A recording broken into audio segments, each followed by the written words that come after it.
Phoenix Greenways, Walk 13, 5 Pitch Trail, Day 4. Sunday the 27th of November 2011, and I've been invited out for Sunday lunch, but I'm eager to complete my 5 Pitch Trail walking, so there's no other option as the coming week looks set to be rather busy, so I'm going to have to do it all before lunch. That will make a change. The alarm was set last night, so I'm up at 6, needing plenty of time for my usual 2 or 3 coffees and a few ciggies before I'm awake, and an early start is required in time for me to meet my lunch appointment after my walk. Ideally, I need to do a circular that will start and finish at Wolfie Pond, along the 5 Pitch Trail at North Wingfield, and take No Names and I through Grassmore Country Park, Williamthorpe Ponds and Homewood Woodlands, before finishing back at the start at Wolfie Pond. Today's walk would be a circular, and the only circular route that can be completed by using the 5 Pitch Trail track throughout its entire length without venturing off the main route of the trail. However, parking at Wolfie Pond can only be achieved when the local angling club is in residence, and as I am unsure when that will be, I need to park elsewhere. Hardstop Road is out of the question because of its distance from the circular route, albeit not very far, but too far for No Names and I to be able to complete the intended walk before lunch. So it looks like parking at Williamthorpe Ponds is the best option. This of course will mean us starting and finishing there as opposed to Wolfie Pond, but we would still be able to do the intended route, so the results would be the same. The usual preparations have been made, and I'm parking the Trekkermobile at Williamthorpe Ponds at 7:25 am. It's chucking it down with rain, so waiting in the car for 10 minutes for the rain to subside is the preferred choice. The main drawback with this type of early start in November is that it is not entirely light yet, as the sun, if we get some, need to ascend some more before full daylight can be had for my photographs. But as we'll be finishing at the same point, any pictures I can't take now can be had when I return, by which time it will hopefully be much lighter. The rain is beginning to subside, so we're off. My first photo gets taken at 7:40 and soon followed by many others.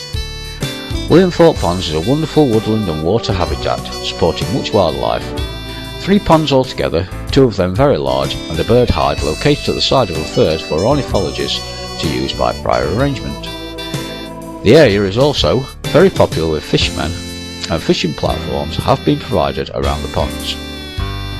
This was once the site of Williamthorpe Colliery, which began production in 1905 and had the deepest shafts in the East Midlands, at 550 yards deep. A showpiece colliery in its heyday, but was finally closed in 1970, some 31 years after Tiffshelf Colliery at the other end of the 5 Pitch Trail. Although beautiful and peaceful in its own right, the site is surrounded by modern day industrial areas, which are obvious around the location. Wonderful surrounding countryside it is not, but this does not really spoil the pleasant location. I spend a good 20 minutes around Williamthorpe Ponds, snapping away happily whilst No Names goes about his usual exploration, and we finally say goodbye to Williamthorpe Ponds at around 8 am, but we'll be back soon. 10 minutes later finds me reading a poster about the Chesterfield Round Walk, which passes through this location. It does look quite interesting, and I feel I may want to give it a go sometime soon. 5 minutes later, the trail appears to come to an abrupt end, alongside a large industrial estate at Homewood, but I know the trail continues over the road bridge, as a sign at the end of the path clearly states 5 Pitch Trail, Homewood, over bridge. I put No Names on his lead for this short road section and release him again as we enter the once site of Heath Railway Station. But I'm aware that this is merely a very short section of a few hundred yards, so No Names will have to go back on the lead for us to cross the main road at Homewood. Heath Railway Station was opened in 1893, but was closed to passenger services in 1963. Freight passage continued for 3 more years, but the station was closed completely in 1965, with freight passage through the side continuing for just over a year until the line itself was closed in 1966. Within 5 minutes, No Names is back on his lead as we cross the main road into Homewood Woodlands. This is a relatively young woodland nature reserve that supports an abundance of native plants and wildlife on the location of the once Hardwick Colliery, which was sometimes referred to as Homewood Colliery, another of the so-called 5 pits the trail is named after, the other 4 being Tipshelf, Pillsley, Williamthorpe and Grassmore. Dotted around the site are a number of various exercises that have been constructed with the aim of providing users with a much healthier outdoor alternative to the gym, with the added advantage of being free to use, so much cheaper than the gym also. An interesting sculpture designed by Robin Widowson and Sarah Bevan, along with students from Dane Court Community School at North Wingfield, is located close to the centre of the site. As we exit Homewood Woodlands at about 8:30, the weather is beginning to improve and the drizzle subsides as the sun begins to appear, and a few pleasant rainbow shots are eagerly caught by the lens of my digital camera. Soon after, we pass a horse paddock on the left before our next road crossing of the B6039 that runs northward from Tipshelf to Homewood. The weather is starting to dull again, and after crossing the road and releasing No Names Gain, we are being bombarded with cold biting rain from the west that cuts right through to the skin, and poor No Names and I descend into miserable mode for a short while, but nonetheless continue to plod along regardless. On reaching the location I call the Fork, the site of our tea break on the previous walk, some 15 minutes or so later, the rain has subsided back into light drizzle, and my spirits are heightened as I notice the sun breaking through the clouds on the Derbyshire hills in the distance. And the weather change also cheers up No Names as he begins to go back to his usual runabout and explore mode. 20 minutes later, and the rain has now stopped as we pass by Wolfie Pond. Within 5 minutes the sun is appearing again, as I grab another rainbow shot before we descend the trail towards Grassmore Country Park. On reaching Grassmore Country Park at about 9:25, the opportunity for a tea break is foremost in my mind after the driving rain experienced earlier.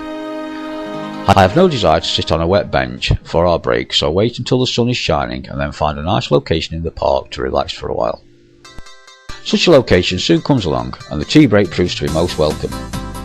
Unfortunately, a relaxing break is not on offer, as I am continuously forced to recall No Names, who constantly runs about to try and play with the many other dogs passing by with their owners. Yes, Grassmore Country Park is very busy most of the time. The popularity of Grassmore Country Park is easy to understand when you consider what it has to offer. Within a few miles of the large historical market town of Chesterfield, easily accessed from the M1 Junction 29, and also very close to Grassmore Village, Temple Normanton and North Wingfield.